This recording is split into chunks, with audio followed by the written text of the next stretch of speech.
Okey, selamat sejahtera semua ya. Assalamualaikum. Okey. Terima kasih kerana masuk kelas tepat pada masa ya. Kepada mereka yang lewat, mereka boleh tonton semula record untuk video kelas hari ini. Jadi murid-murid, hari ini kita akan masuk ke bab 8 lah. Bab 8 tingkatan 5. Okey, kalau ikut apa panggil itu? Bidang pembelajaran. Ini adalah bidang pembelajaran yang ke-21 kalau tak silap cikgu. Okey. Maksudnya kita ada banyak bab. Okey, secara jumlahnya memang kita akan belajar banyak bab, tapi ini untuk tingkatan 5 ini adalah bab yang ke-8 dan seperti yang cikgu sebut juga pada kelas sebelum ini, kita memang nak mendalami ekosistem. Ekosistem. Jadi sebelum kita nak masuk ke bab ekosistem iaitu bab yang ke-9 nanti ya, kita terlebih dahulu perlu memahami apa maksud biodiversity ataupun English biodiversity lah. Dalam bab ini, fokusnya anda adalah memahami kelas, bukan, tak boleh gunakan kelas lah. Kalau cikgu nak gunakan kelas, dia ada istilah khas sekarang. Istilah khas.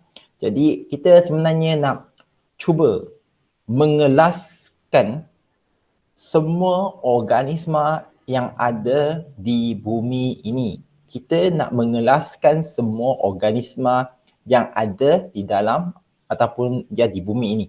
Mungkin anda akan terfikir sekarang, cikgu, bab ini agak tidak praktikal. Cikgu, kenapa saya nak belajar pasal pengelasan? Okey, apa-apa lagi belajar penamaan. Cikgu akan jelaskan sekejap lagi ya, kenapa kita nak belajar pengelasan dan penamaan.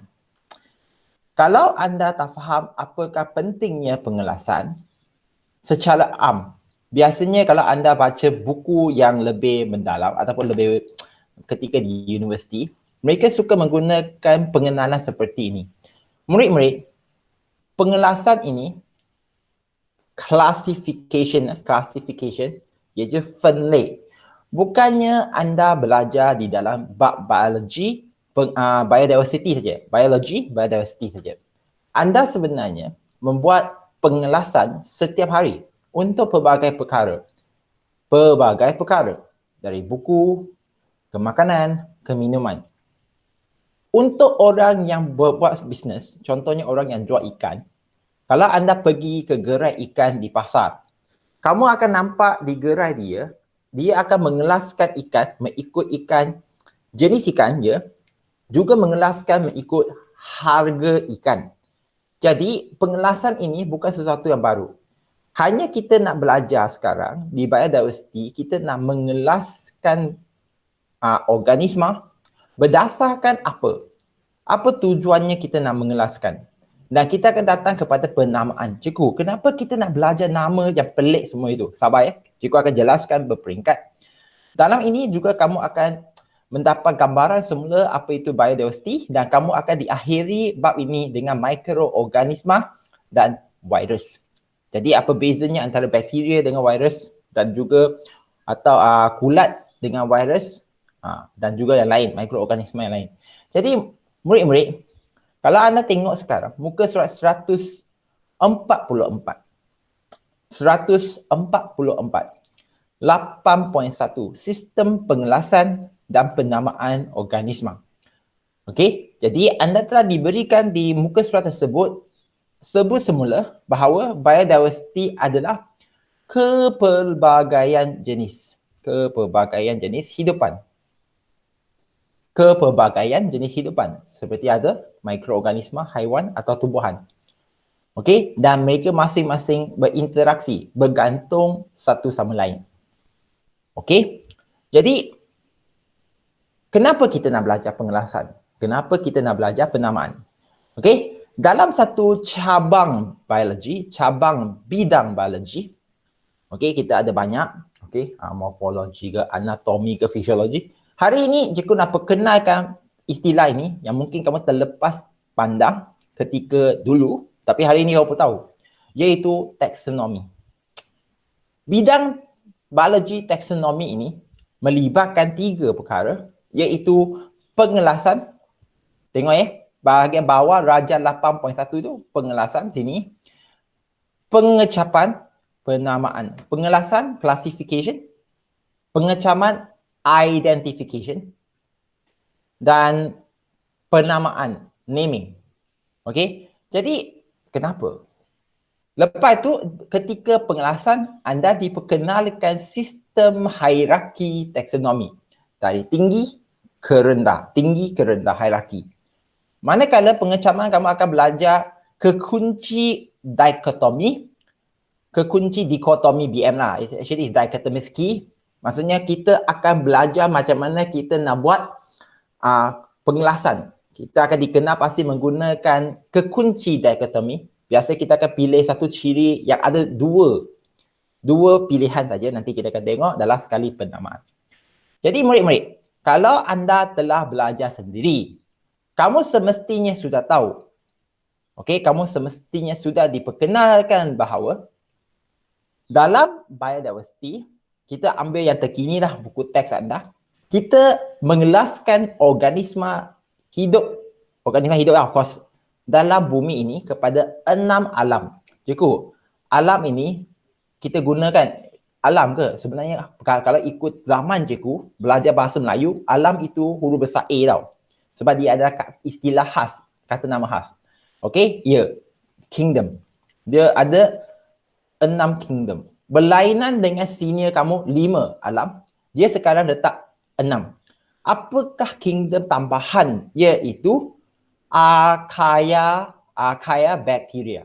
Archaea ataupun archaea. Kalau ikut kamu lah, bagi cikgu kita biasa sebut archaea bacteria. Okey? Dia ada banyak tulisan di sini. Tapi yang penting, kamu pun akan cakap, cikgu, archaea bacteria dan eubacteria. Dua-dua ni bakteria. Kenapa bakteria dia nak bezakan? Ya, sabar. Ikut cikgu dulu. Kepada mereka yang baru masuk ke bab ni, ingat, kamu ada 6 kingdom, 6 alam. Bermula dengan, sebenarnya kita dulu kalau zaman KBSM, pertama, iaitu protozoa bakteria. Jadi sekarang ada 2, iaitu archaea bacteria, eubacteria. Lepas tu ada protista, fungi atau kulat pun terima, fungi, okey, plante dan animalia. Okey, dalam bahasa lain, plante ini tumbuhan, animalia ini sebenarnya ialah haiwan. Jadi organisma ini dikelaskan ke dalam alam masing-masing berdasarkan kepada ciri-ciri serupa, similar characteristic. Maksud dia, kalau kita nak cakap monyet dan gajah adalah di bawah alam animalia, di dalam alam animalia, mesti ada ciri-ciri yang boleh bezakan animalia daripada plante. Maksudnya gajah bukan tumbuhan. Kenapa? Jadi secara cikgu, benda ni semua perlu hafal ke? Ya, perlu hafal. Tak ada pilihan murid-murid yang saya hormati sekalian. Okey? Jadi sebelum cikgu masuk satu persatu ke dalam kingdom ini, muka surat yang ke 100, kita lebang sendiri. 145, okey? 145. Cikgu nak anda tengok paling bawah itu 145. Ya. Secara kita percaya ciri ataupun hidupan di bumi organisma bermula daripada satu sel. Dan satu sel itu ada perbezaan 2 jenis. Maksudnya bermula dengan 2 pembezaan di sini. Okey, ataupun kalau kamu nak kata kekunci dikotomi pun boleh. Tapi sabar dulu. Yang penting kita bermula dengan sel dulu. Sel ada 2 jenis. Jenis sel hidupan ada 2 jenis. Satu, prokariot. Kalau siapa yang belajar kali pertama untuk istilah ni, dia istilah 2 je. Prokaryote. Satu lagi eukaryote. Kalau sebenarnya kalau English, karyote. K-A-R-Y-O-T-E. Karyot lah. Eu maksudnya benar, pro sebelum lah. Jadi karyot pula ialah nukleus. Eukaryot, kalau istilah itu bermaksud sel yang mempunyai nukleus. Okey, dan juga organel yang dikelilingi oleh membran. Manakala prokariot ialah sel yang tidak mempunyai nukleus yang terbungkus dalam membran dan organel yang bermembran. Tidak mempunyai nukleus bermembran, tidak mempunyai organel bermembran. Cikgu, ya ke? Okey, kalau sempat nanti cikgu tunjuk. Okey, cikgu tak payah sempat lah, cikgu terus tunjuk je. Okey, kalau anda tengok anatomi untuk bakteria, murid-murid tengok pada skrin sekarang pula, kejap je. Minta maaf ya, kejap. Untuk bakteria, ya. Kalau anda tengok pada gambar raja yang cikgu paparkan. Okey. Kamu akan nampak bakteria ini, ia bentuk dia lain daripada sel lain, tak apa. Yang paling poin penting dia adalah DNA dia itu adalah terbuka, tidak ada membran yang tutupkan dia dalam bentuk nukleus seperti nukleus, tak ada. Dan kamu nampak juga di dalamnya tak ada struktur ataupun organel seperti mitokondria, endoplasmic reticulum, ini jalinan endoplasma, okey, dan apa panggil tu, jasad Golgi dan lain-lain lagi. Dia memang macam tu dan di sekitar dia itu dalam itu ada ribosom saja. Okey, dia tak ada organel yang ditutup khas dengan membran. Jadi setakat sekarang, okey, saya fahamkan semua orang murid mungkin ada yang baru bangun, tak apa. Yang penting, boleh faham ke tak? Cikgu nak tanya juga, Faiza, boleh? Boleh ikut tak Faiza? Boleh cikgu. Boleh ya? Cikgu teruskan sekarang. Jadi, apa lagi anda perlu tahu? Kalau kita guna istilah prokaryote, actually it's English prokaryote lah, tapi kalau BM prokaryote, riot ikut je. Kebanyakan prokaryot memang kita sebut unisel. Memang bakteria unisel satu sel. Eukaryot multisel. Penting ya, benda ini, cikgu, saya nak hafal ke tak? Penting, bukan hafal. Perlu memang sebati dengan badan kamu. Okey? Dan untuk prokaryot, okey, dia menggunakan pemakanan jenis heterotroph. Heterotroph. Cikgu, apa itu heterotroph? Dia rujuk kepada organisma yang tidak mensintesiskan makanan sendiri tetapi memperoleh makanan daripada organisma lain. Okey? Cikgu, jadi ada ke tak bakteria yang membuat fotosintesis? Dalam buku teks kamu, cikgu ulang, buku teks sebut ada ya? Okey, cikgu sebut cikgu buku teks ya? Sebab benda ni rakam, benda ni penting. Apa yang anda belajar sekarang hanya berdasarkan kepada konten buku teks. Bukan cikgu nak gelak apa, sebab benda yang anda belajar memang cukup sikit tapi pun cukup merumitkan dah. Manakala autotrof rujuk kepada organisma yang mensintesiskan makanan sendiri daripada bahan mentah tak organik dengan menggunakan tenaga cahaya. Okey, atau tenaga kimia. Cikgu, ada cara guna tenaga kimia ke? Ya, autotrof ada dua jenis. Photoautotrof, kalau anda nak belajar, kalau kamu nak tuliskan nota sekarang pada muka surat 145 ya. Satu panggil photoautotrof, satu panggil chemoautotrof. Chemoautotrof. Maksudnya dia menggunakan tindak balas kimia menghasilkan tenaga daripada tindak balas kimia pengoksidaan dan penurunan. Di situlah untuk membuat makanan. Kalau photoautotrof gunakan tenaga dari cahaya buatkan makanan. Okey? Heterotroph maksudnya dia hanya boleh mendapatkan makanan daripada organisma lain. Dia tak boleh buat makanan sendiri. Itu sebenarnya patut kita dah belajar di bab nutrisi. Tapi sabar ya, kita akan sebut itu semula. Hari ini hanya dijadikan pengenalan. Jadi, kalau anda tengok, okey, prokaryot dia merujuk kepada dua alam ini, iaitu archaebacteria dan eubacteria. Okey, archaebacteria dan eubacteria. Nampak prokaryot ini, prokaryot. Dua-dua ini adalah unit organisma unisel. Dan eubacteria dan archaebacteria boleh jadi autotrof, boleh jadi heterotroph. Boleh jadi autotrof atau heterotroph. Maksudnya mereka boleh buat makanan sendiri dan mereka juga boleh dapatkan makanan daripada sumber organisma yang lain. Mungkin sekarang kamu kata tanya dah, jadi cikgu, apa beza antara mereka? Bentuk ke? Okey, cikgu nak senangkan anda faham, di sekitar kita memang ada bakteria. Di sekitar kita ada bakteria. Bakteria yang hidup dengan kita di persekitaran normal seperti organisma lain, suhu bilik, kelembapan, perlu nutrisi, itu biasanya eubakteria. Namun, saintis mendapati ada bakteria yang hidup di dalam seperti tempat air kolam panas. Air kolam panas ataupun dekat dengan tempat apa panggil tu, volcano. Volcano panggil apa ya? BF, siapa boleh bantu cikgu ya? Volcano ini. Hello. Gunung api. Gunung berapi ya, dekat gunung berapi lah. Tapi yang penting cahaya gunung berapi sana tu. Jadi tempat panas macam tu. Lepas tu ada juga bakteria yang didapatkan di dalam dasar laut yang sungguh dalam, tekanan dia tinggi, tak ada cahaya. Tempat yang kita panggil tempat ekstrim. Okey, ekstrim. Jadi orang pun kata, jadi so what? Jadi kamu pun tanya, kalau organisma ini hidup di kawasan-kawasan yang organisma biasa tidak boleh hidup, rasanya dia berbeza ke tak? Jawapan dia, ya.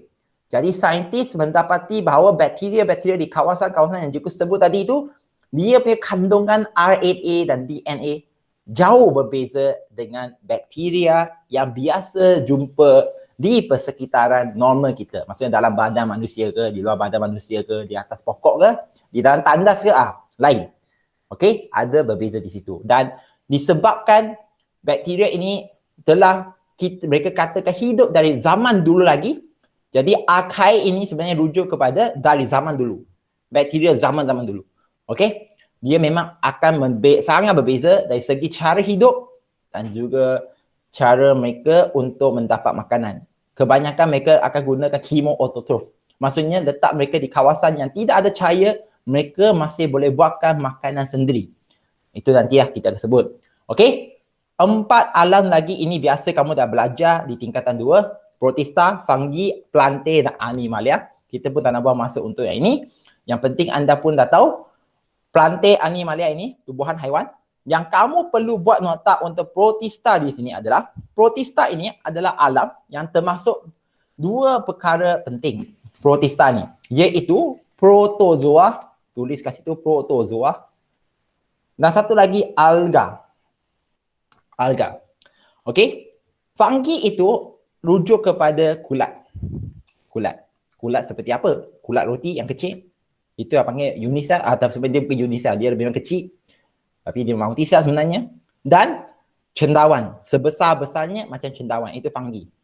Protista merujuk satu alam di mana kalau organisma sebenarnya tak boleh dimasukkan ke dalam mana-mana 5 alam yang tadi cikgu sebut, mana-mana 5 tadi, biasanya kita akan letak dia ke dalam protista dulu. Jadi, di dalam protista, ada eukariot yang bercirikan macam haiwan. Bercirikan macam haiwan. Dia bergerak, dia makan. Dia bergerak, dia makan sel-sel lain. Protozoa.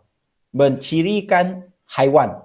Kalau dia mencirikan macam tumbuhan, kita panggil dia alga. Mencirikan macam tumbuhan, kita panggilkan alga. Seperti apa?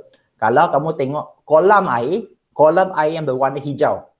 Okey, kalau kamu tengok dalam mikroskop, apa yang buatkan dia hijau? Ada sel-sel sebiji-sebiji yang biasanya Chlamydomonas, nama dia, Chlamydomonas atau Spirogyra, okey, ataupun bowox macam-macam di dalam. Itulah sebenarnya alga, mencirikan tumbuhan, iaitu berwarna hijau, ada klorofil, Banyak benda sebenarnya kau belajar hanya setakat itu saja, tapi dah cukup merumitkan. Jadi 6 alam ini mesti di dalam jari anda untuk menjawab soalan objektif lah. Dan sekarang kita masuk ke dalam ciri-ciri utama untuk setiap alam. Cikgu, benda ini saya perlu hafal ke? Benda ini perlu saya hafalkan? Jawapan ya untuk objektif. Ya untuk objektif. Tetapi kalau kamu tanya cikgu, adakah tak saya perlu hafalkan bahagian ini untuk esei? Jarang keluar. Boleh dikatakan tidak pernah bezakan alam, sebab banyak soalan lagi yang boleh tanya. Namun, dengan soalan struktur anda dari 5 menjadi 8, kemungkinan besar dia boleh minta anda membezakan secara ciri-ciri utama antara alam tersebut. Okey, jadi cikgu pun go through dengan anda sekarang. Kalau anda tengok muka surat 146, kamu boleh tak dengar cikgu cakap, baca sendiri pun, tapi cikgu perlu sebut. Jadi akar bakteria, dia merupakan organisma prokariot ya, unisel, dan merupakan bakteria primitif. Primitif maksudnya dari zaman dahulu. Okey, mempunyai dinding sel yang tidak mempunyai peptidoglycan. Peptidoglycan. Cikgu, apa itu peptidoglycan? Senang saja. Kalau untuk sel tumbuhan, dinding sel dia dibuat daripada selulosa. Bakteria, cikgu gunakan istilah bakteria, bukan akar bakteria. Bakteria, eubacteria, dia diperbuat daripada peptidoglycan. Peptidoglycan. Namun, akar bakteria, pelik dia memang bakteria. Tapi dinding sel tidak mempunyai peptidoglycan. Diperbuat daripada benda lain. Sebab logik. Kalau di gunung berapi, tempat yang begitu panas, kalau mereka masih menggunakan struktur yang sama dengan bakteria seperti di persekitaran biasa, mestinya mereka sudah gg.com. Sudah gg.com matilah. Jadi benda mereka mesti upgrade. Ada benda upgrade di situ. Jadi bukan di sini yang kita nak sebut. Habitatnya di kawasan yang sangat panas, sangat beresid, sangat masin, atau di persekitaran anaerob. Highlight perkataan persekitaran anaerob. Maksudnya di persekitaran tanpa oksigen. Bakteria biasanya perlu oksigen, tapi akar bakteria ni tak perlu. Dia dah dikira hidup sebelum, sebelum macam mana kata ya, dinosaur datang, sebelum dinosaur. Maksudnya di zaman bumi ketika itu kurang oksigen, mereka pun dah wujud.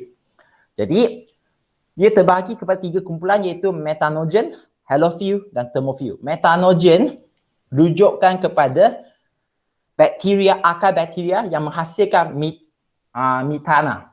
Dia itu metanogen. Dia menghasilkan gas metana. Highlight perkataan menghasilkan metana. Di situ biasanya dia jumpa di kawasan paya, dan saluran pencernaan haiwan ruminans, dan juga ada sedikit banyak dalam manusia. Jadi cikgu, seperti apa metanogen ni? Kalau anda tengok pada lembu. Lembu biasanya dikaitkan kentut lembu boleh menghasilkan api. Kentut lembu boleh hasilkan api. Jadi apakah sebenarnya yang membakarkan daripada kentutnya? Jawapan dia gas metanogen. Metana ya, bukan metogen pula. Gas metana. Metana itu kalau kami belajar kimia, dia ada formula CH4 ni. Berbau dan senang membakar. Dia biasanya merupakan hasil sampingan metabolisme di bawah keadaan tanpa oksigen. Kamu belajar setakat sekarang iaitu fermentasi. Fermentasi iaitu menghasilkan etanol dan juga menghasilkan asid laktik untuk sel haiwan. Betul, Rochihin? Ya. Jadi untuk metana belum belajar lagi dan tak akan belajar. Jangan risau. Janji tahu ada perkara ini saja. Jadi untuk halophil pula dijumpa di kawasan yang sangat masin seperti di Laut Mati. Thermophil di kawasan yang sangat suhu tinggi, khususnya di tempat air panas. Kalau kamu pernah pergi ke Selayang, mandi di kolam air panas dan kamu ingat air panas tu tak ada bakteria, salah kamu ya. Memang ada. Itu pasal kalau kamu tengok National Geographic di Amerika, panggil apa ya, tasik yang kuning itu sebenarnya ialah bakteria. Dia adalah buatkan dia kelihatan kuning. Jadi antara bakteria yang hidup di tempat macam ni, Taman Negara Yellowstone ni, dia sebut kat sini. Tak ingat. Jadi itulah sebenarnya bakteria. Kamu tak akan nampak dengan mata kasar secara sebiji-biji, tapi dia membuatkan tempat itu berwarna. Dan juga sekarang eubacteria pula. Eubacteria adalah bakteria yang kamu semua dah tahu. Yang pentingnya anda perlu tahu dia adalah dia mempunyai dinding sel yang diperbuat daripada peptidoglycan tadi tanpa sekarang dengan ataupun dipanggil sebagai murin, iaitu sejenis polimer yang terdiri daripada gabungan gula dan protein asid amino, bukan protein, asid amino, monomer dia. Jadi, sitoplasma eubacteria mempunyai ribosom dan plasmid. Jadi, apa itu plasmid? Wajib tahu sekarang.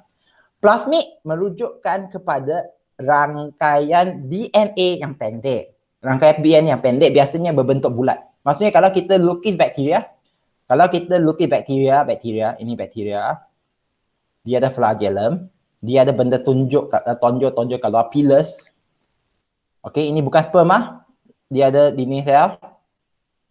Jadi dalam itu ada DNA dan ada DNA yang berbentuk bulat. Inilah sebenarnya plasmid. Okey, plasmid. Okey, DNA pendek yang di situ biasanya ada DNA yang mempunyai rintangan untuk antibiotik. Nanti cerita akan datanglah kalau cikgu sempat sebut. Jadi, bakteria boleh dikelaskan mengikut bentuk. Okey, kamu boleh tengok bentuk dia lain. Streptococcus, coccus berbentuk bulat. Vibrio dia berbentuk macam mana ke? Berbentuk struktur. Okey, kita pun tak nak buang masa di sini. Yang penting sekarang, kalau anda tengok pada muka surat 146, cikgu saya perlu tahu Robert Whittaker ini ataupun Kawus ke tak? Tak. Sebenarnya tidak pun. Tapi nama mereka disebut adalah sebab Robert Whittaker ini dia perkenalkan alam fungi. Sebelum ni 4 alam jadi 5. Kawus pula dia memperkenalkan alam Monera. Sini kamu belajar Monera. Dia pecahkan kepada eubacteria dan archaebacteria. Cikgu, kenapa mereka pecahkan? Sebab cikgu dah cakap setiap alam itu mempunyai ciri-ciri yang serupa. Maksudnya dalam organisma dalam alam itu ada ciri dia tersendiri. Jadi kalau anda tengok sekarang, tengok dalam gambar rajak 146, ini penting Alga biru hijau, highlight istilah alga biru hijau. Dia bukan bawa protista. Bukan. Alga biru hijau ini sebenarnya ialah cyanobacteria. Dia ada bawa bakteria. Cyanobacteria. Nah, walaupun nama dia panggil alga di situ kan. Bukan. Dia memang nak kenakan kamu. Dia memang di bawah kategori bakteria cyanobacteria yang boleh menjalankan fotosintesis. Kamu boleh tengok online sendiri. Blue-green algae. Ataupun kalau ikut sebutan dia GAE, blue-green algae. Okey. Jadi seterusnya ada lagi 4 alam. Cikgu, kenapa kamu nak buangkan masa sebut benda ni? Saya boleh baca sendiri. Terpaksa cikgu terpaksa sebut benda ni. Kalau tidak nanti dia biasanya lazimnya keluar dalam objektif satu ke dua. Dan benda ini dikaitkan dengan perkara seterusnya. Penamaan organisma. Protista, sambung alam ketiga, protista. Muka surat 147. Merupakan organisma eukariot. Dia boleh jadi unisel ataupun multisel. Unisel ataupun multisel. Cikgu, boleh bagi contoh tak? Kalau cikgu tadi cakap alga adalah di bawah protista. Alga. Murid-murid, rumpai laut yang anda makan itu, contohnya untuk membalut sushi, okey? Itu sebenarnya bawa alam apa? Bawa kingdom apa? Jawapan dia di bawah alam protista. Dia bukan tumbuhan. Jadi, apakah yang membezakan rumpai air banding dengan tumbuhan ataupun plantain? Jadi, tengok betul-betul poin yang keempat. Poin yang keempat protista mempunyai organisasi sel yang ringkas tanpa kehadiran tisu yang khusus.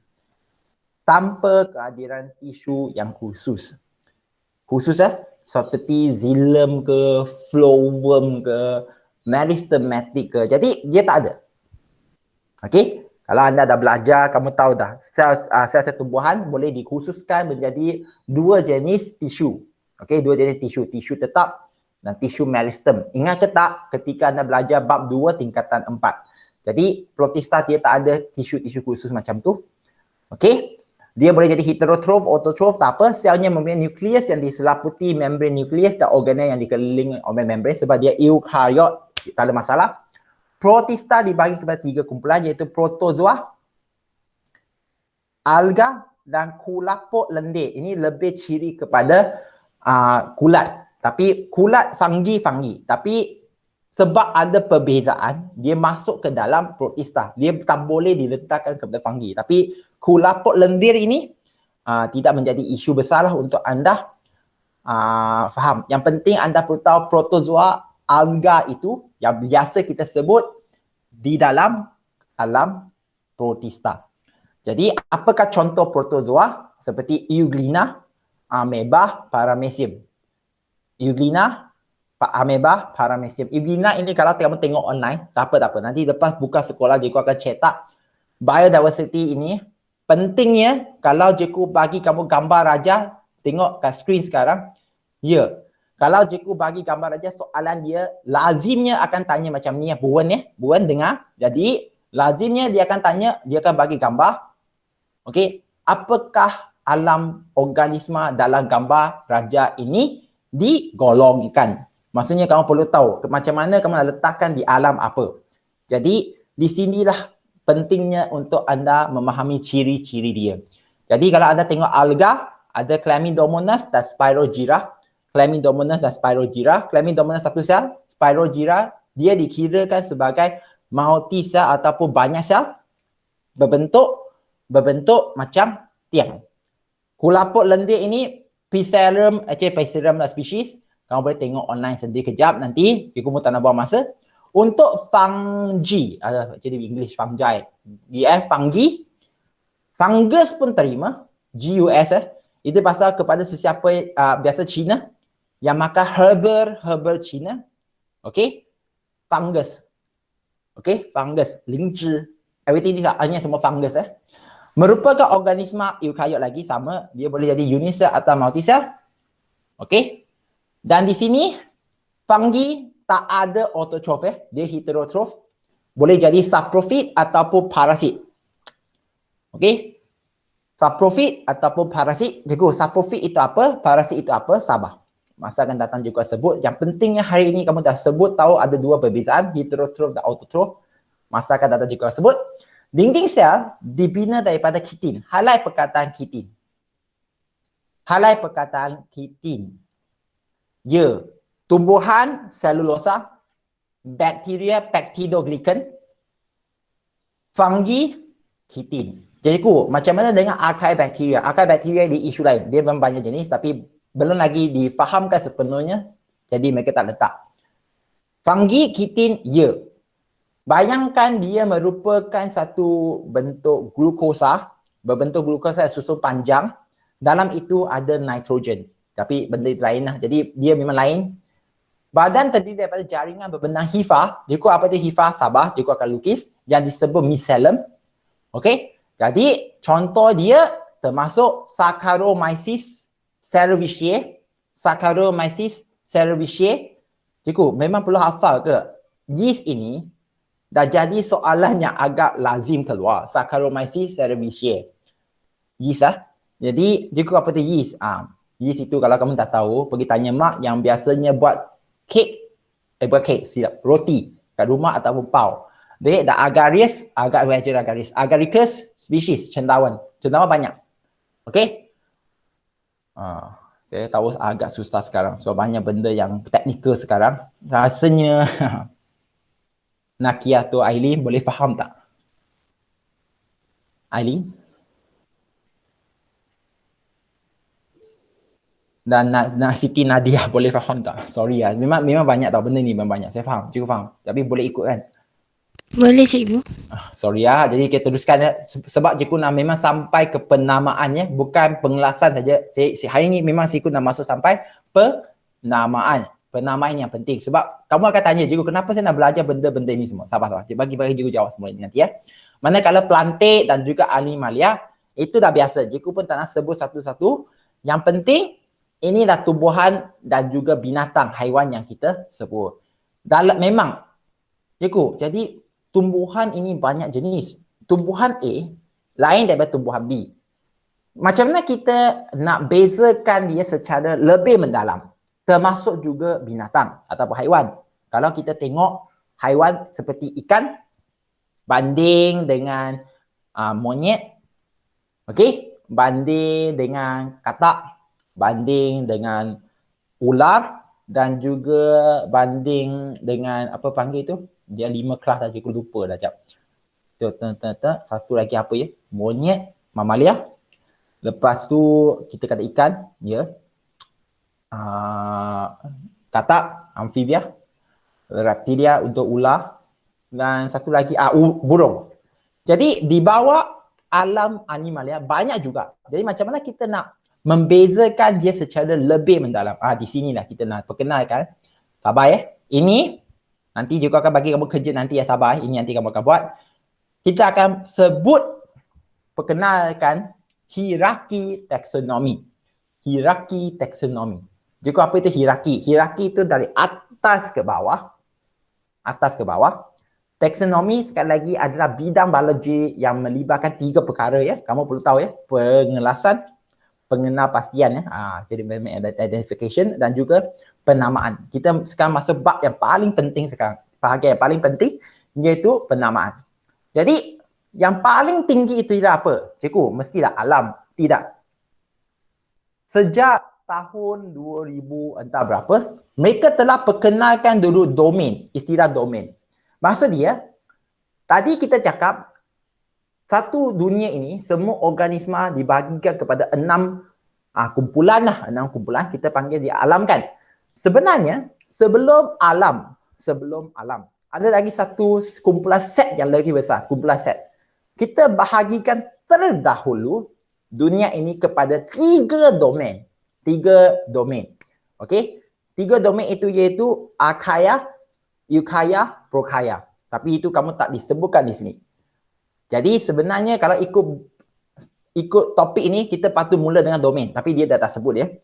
Yang penting bermula dengan domain. Di dalam 3 domain ni tadi cikgu sebut, dia bahagikan secara lebih kepada 6 alam. 6 alam. Jadi dari domain ke alam dan seterusnya filem. Filem, lepas itu ke kelas, ke order, ke family, genus dan spesies. Cikgu, boleh kamu bagi saya satu panduan yang lebih cepat tak? Murid-murid, buka handphone kamu sekarang. Kalau kamu buka handphone kamu sekarang kan. Okey, cikgu tak nak buang masa sekarang. Kalau anda tengok pada skrin anda, skrin kamu ya, cikgu cuba nak tunjukkan benda pada skrin sekarang. Kita ambil keluarga kucing. Keluarga kucing ya. Okey, family of cat. Kalau kita tengok 2 depan ni, murid-murid, kamu sekarang ditunjukkan 2, panggil apa ya? Hierarchy classification. Hierarchy, pengelasan hierarchy. Dia memang panggil hierarchy. Dia tak jauh. Kalau nak tukarkan istilah lain dalam BM pun dia susah. Jadi hierarchy ni memang tak boleh ditukarkan. Dia memang berperingkat dari atas ke bawah. Kalau anda tengok depan anda, untuk haiwan harimau. Okay, harimau kalau anda tengok, dia bermula daripada alam ataupun kingdom animalia. Domain itu sebenarnya Eukarya, tapi benda itu tak disebut, tapi bermula dengan sebab itu domain lah. Tapi secara am, kita memang nak panggilkan semua organisma bermula daripada kingdom sekarang. Okey, secara am dulu. Animalia, phylum itu chordata. Jadi chordata itu apa maksud dia? Maksudnya mempunyai tulang belakang, vertebrate dah. Vertebrata ya. Nanti kamu akan belajar masa akan datang. Phylum itu banyak cerita juga. Lepas itu pergi ke kelas mamalia. Boleh tengok kan semua? Skrin anda boleh tengok ke tak? Boleh. Boleh kan? Lepas itu order itu carnivora. Sub-order itu tak payah tengok tahu sebab memang ada lagi sub-sub itu. Yang penting lepas order dalam syllabus kamu perlu tahu ialah family, Felidae. Biasanya family belakang dia akan AE lah. AE kat belakang. Kingdom A kat belakang. Okay. Lepas itu genus Panthera. Species. Okay. Tigris. Panthera tigris. Genus dan species tu. Okay. Kalau anda tengok kepada kucing pula, kamu akan nampak kingdom, phylum, class, order sampai ke family tetap sama. Animalia, chordata, mamalia, carnivora, Felidae. Okey, hanya genus dan spesies dia lain. Felis catus, itu untuk kucing yang umum. Jadi, kamu pun tanya, kenapa kita nak memahami cara untuk mengelaskan organisma dari kingdom ke spesies? Okey? Ya, dari kingdom dalam alam itu banyak jenis organisma. Kita cuma pecahkan dia kepada filem. Dalam filem masih banyak kita pecahkan lagi mengikut kelas. Dari kelas pecahkan lagi menjadi order, pecahkan lagi masuk family, lepas itu masuk genus dan spesies. Mungkin anda tertanya, Cikgu, jadi hidup ini susah. Memang susah. Kenapa kita nak belajar ilmu ini? Okey? Jadi, kamu pun tanya dah. Tanya diri sendiri. Kenapa harimau dimasukkan ke dalam keluarga kucing, family of cats? Sebab kalau anda tengok family dia, okey, dalam penamaan hierarki ni memang Felidae, memang kucing. Maksud dia antara mereka harimau dan kucing, okey, mereka mempunyai ciri-ciri serupa yang tertentu pada peringkat yang lebih am. Tak masuk lagi sangat dalam lah. Secara am ada ciri-ciri tertentu yang sama. Jadi, kenapa kita nak belajar benda macam ni? Taksonomi ni. Murid-murid, saya nak kamu fikirkan secara macam ni. Okey, tutup mata, bayangkanlah. Satu hari, kalau kamu menemui sejenis tumbuhan, biar tumbuhan itu ialah genus dan spesies itu ialah A. Anda kata A. Spesies A. Kamu jumpa tumbuhan spesies A ini mempunyai bahan kimia ekstrak di dalamnya yang boleh merawat kanser. Boleh merawat kanser. Kamu masuk hutan, kamu buat kajian, okey, jumpa satu spesies yang rare. Tumbuhan ini memang jarang dijumpa, kamu jumpa dah. Tumbuhan itu, kamu buat kajian, boleh merawat kanser. Okey, boleh merawat kanser. Untung duit ke tak? Untung duit ke tak, murid-murid? Siapa boleh jawab? Okey, thank you, Yising. Jadi, benda ini dia untung duit. Tapi, dalam satu hutan yang berhektar-hektar besar, kamu jumpa satu pokok macam itu je. Benhan, cikgu nak tanya kamu sekarang, macam mana kamu nak memperbanyakkan pokok itu? Kamu nak berbanyakkan pokok itu. Sebab kita nak dapat bahan kimia dalam pokok itu untuk rawat kanser. Kita nak keluarkan banyak. Tapi, satu pokok yang kamu jumpa. Jadi, apa yang kamu akan buat? Repeat. Repeat lah. Ulang. Kalau pokok itu, satu pokok spesies A ini, jumpa di hutan berhektar besar, hantar. Tapi jumpa satu pokok saja. Kamu tahu pokok ini boleh rawat kanser sekarang. Dah buat kajian. Macam mana kamu nak perbanyakkan pokok itu? Tanam. Macam mana? Tanamkan lah. Tanamkan kan? Okey, ada orang akan mungkin jawab, oh cikgu buat tisu culture lah, pengkotoran tisu. Tapi murid-murid, kamu nak tanam pokok itu, satu pokok mungkin ambil 10 tahun. Itu pun paling cepat.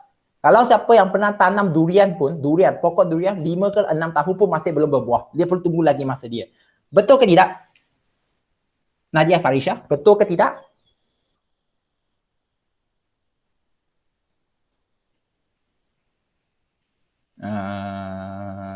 Betul. Okey, bagus. Jadi, ambil masa. Jadi, benda itu akan ambil masa dan tidak praktikal. Mungkin sampai kamu nak tanam semula itu dah ambil masa bertahun-tahun. Kita nak benda itu secara banyak. Jadi, apa yang kita boleh buat? Jadi, kalau kamu tahu biologi ada bidang taksonomi. Jonathan ada tak? Jonathan? Ada? Ataupun Jonathan tidur lagi? Tak ada. Then I will ask Hashika then. Hashika, are you there? Yeah. Oh no, it's here then. Okay then. Macam mana kamu nak memanfaatkan bidang taksonomi ini dengan isu yang cikgu sebut tadi. Maksudnya, pokok spesies A itu sekarang memang jarang dijumpai. Jadi macam mana? Apa yang kamu akan buat?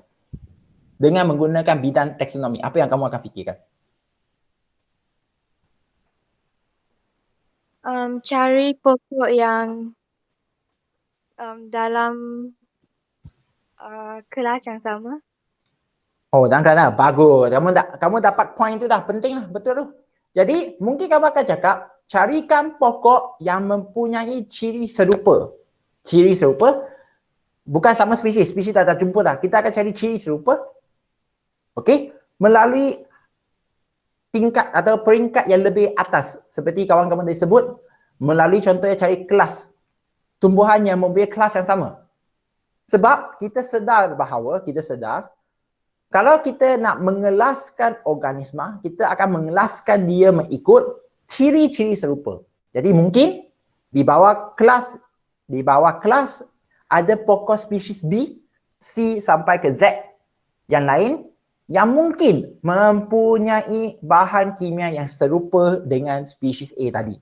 Jadi kita boleh key in, carikan apa-apa pokok spesies yang kita English panggil closely related. Sangat-sangat rapat, bukannya rapat dari segi fizikal, tidak. Maksudnya dari segi evolusi, DNA dia serupa. Okey, DNA dia serupa. Jadi itulah pasal kamu diperkenalkan dengan taksonomi, khususnya dalam bidang pharmaceutical industry. Pharmaceutical industry maksudnya untuk mencari bahan-bahan ubat-ubat yang tradisi. Kita akan menggunakan cara taksonomi untuk mengesan spesies-spesies yang lain yang mempunyai ciri serupa yang boleh memberikan anda bahan kimia yang sama yang kamu nak tadi. Okey, rawat kanser contohnya.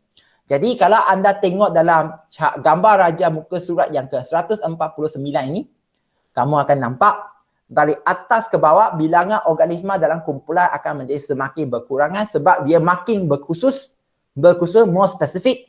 Dan paling penting highlight perkataan di sebelah kanan itu, hubungan genetik antara organisma menjadi semakin rapat.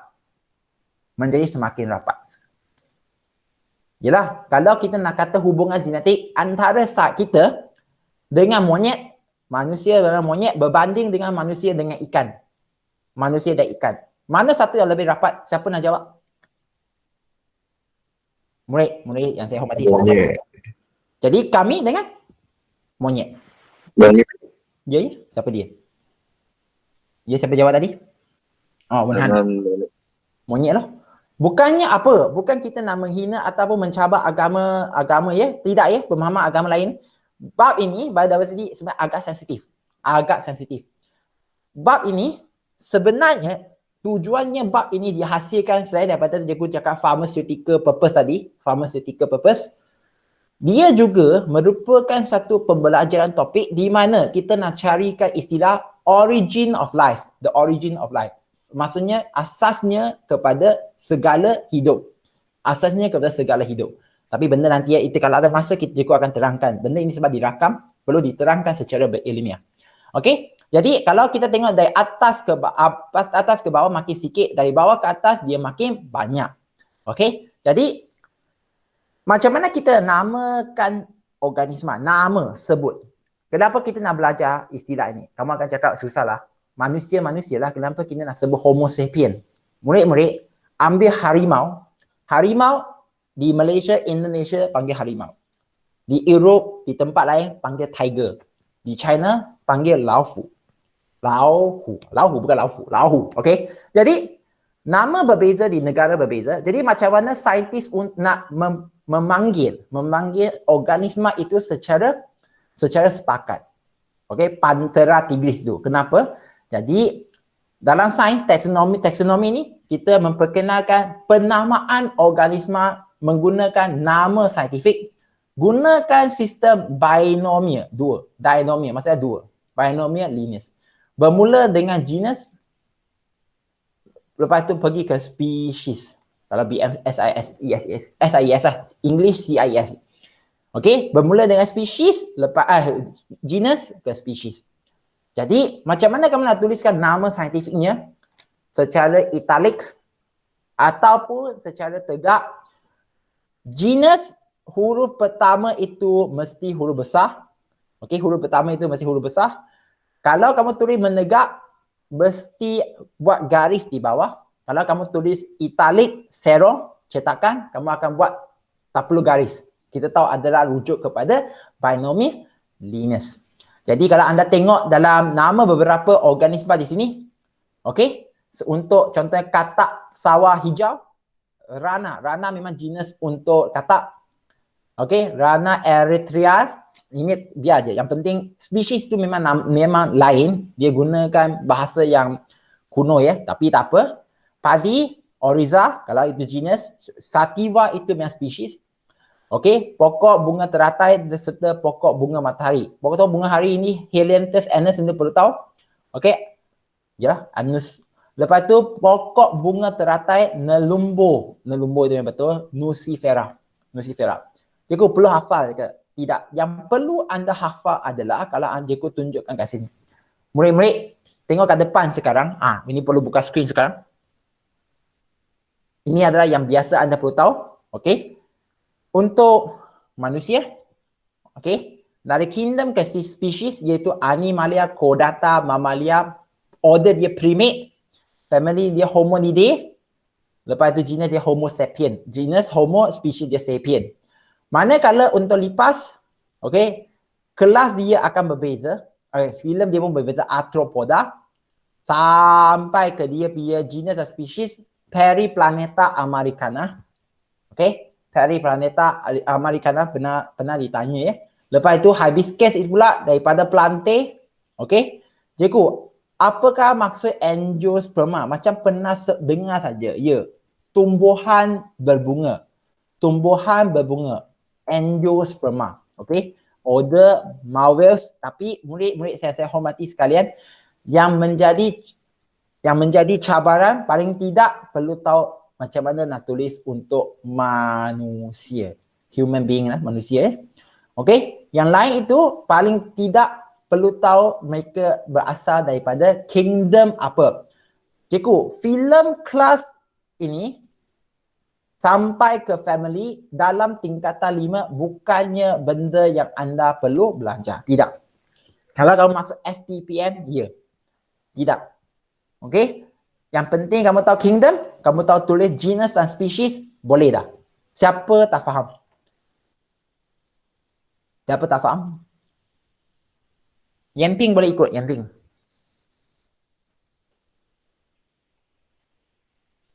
Yamping dan Keichen boleh ikut. Okay, thank you Keichen. Okay, thank you kita sambung.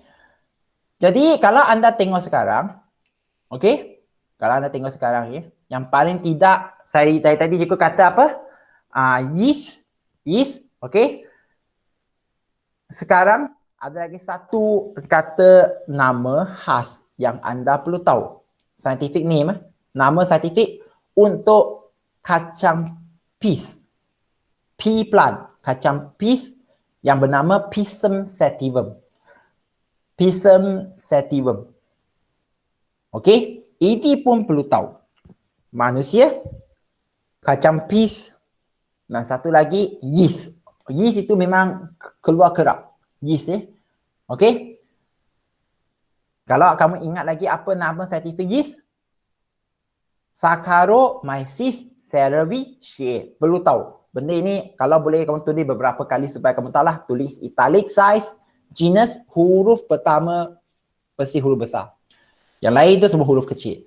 Okey? Jadi benda ini belajar bukannya kata tak ada fungsi. Seperti Jeku tadi dah sebut, untuk pharmaceutical purpose, maksudnya untuk sebagai ubat-ubatan, dan kepada mereka yang nak masuk kepada bidang pertanian, benda ini pun pentingnya untuk anda belajar memilih baka. Baka yang terbaik untuk menanam pokok-pokok tertentu. Jadi kalau untuk Malaysia, anda perlu mengenal pasti nama ini. MARDI, Institut Penyelidikan dan Kemajuan Pertanian Malaysia, okey, telah menghasilkan pelbagai hibrid. Jadi apa itu hibrid? Campur jin, kacuk ini kacuk itu, baharu pokok orkid yang merangkumi pelbagai jenis orkid. Orkid memang banyak sangat, okey, banyak sangat. Seperti yang Jeku pernah sebut, orkid tanam kat Malaysia, kalau kamu berjaya ekspor ke England ya, pokok orkid yang mempunyai 12 kuntum bunga satu pokok, itu baru boleh ekspor. Yang lain Malaysia saja beli, sendiri yang beli. Jadi kalau ekspor, satu pokok itu boleh bernilai 100 euro 100 euro. Boleh untung dek ke tidak? Murid-murid. Boleh untung dek ke tidak, Fatin?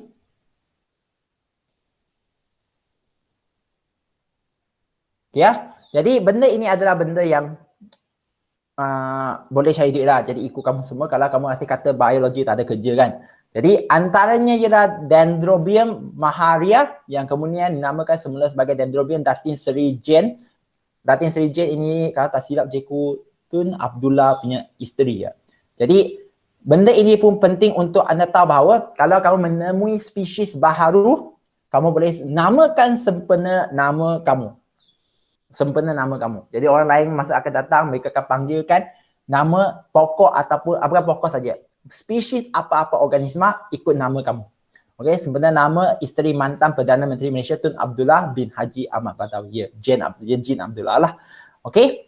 Jadi ada kerja sebenarnya kita perlu buat, tapi juga tak boleh nak buat lah. Perhatikan tumbuh-tumbuhan di sekitar sekolah anda, kena pasti nama biasa. Inilah yang cikgu hari itu share di dalam grup. Herbarium.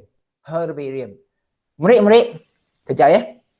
Sebelum cikgu nak tamatkan kelas ini,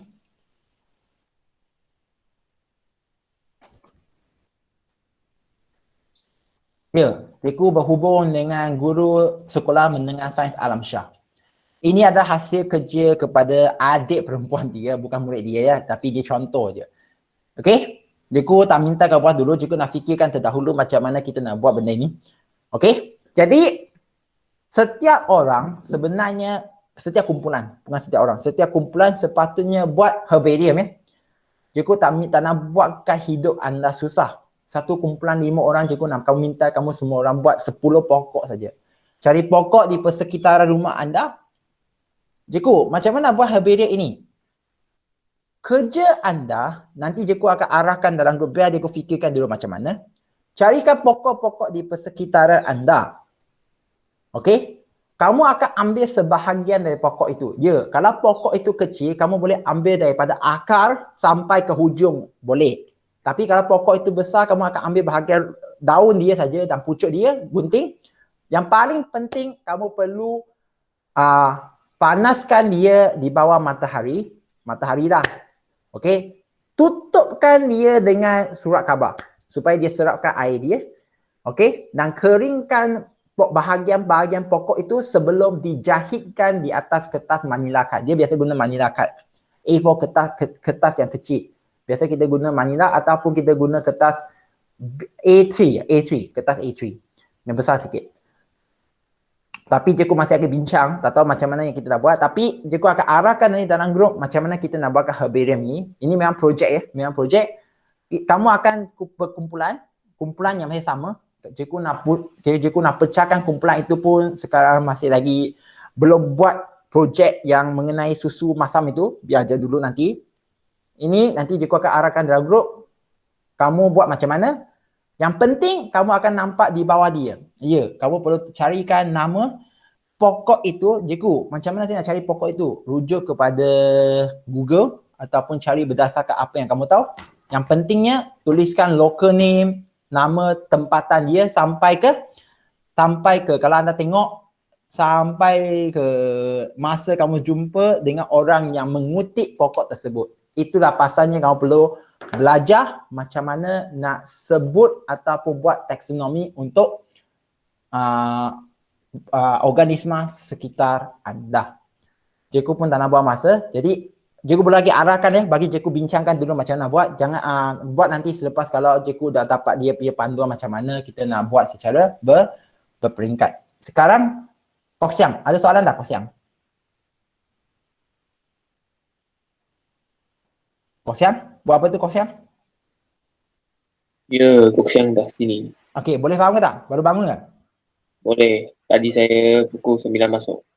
Jelah. Okey, jadi yang lain, cikgu tamatkan kelas ini dahulu, sabar ya. Jadi cikgu dah tamatkan. Untuk biodiversity ini, cikgu akan sambung untuk kelas minggu depan hari Isnin. Kelas kita main sama hari Isnin tapi masih berbeza sikit. Tak apa, kita akan buat sambung. Kita akan habiskan sehingga ekosistem dalam masa PDPR ni. Untuk aktiviti herbarium itu, cikgu tak nak menyusahkan ya. Tak nak menyusahkan ya. Jahit semua itu boleh tunggu selepas selepas PKP. Yang penting kamu perlu letak dia dalam surat khabar, keringkan dia dulu. Keringkan dia. Itu yang menjadi isu.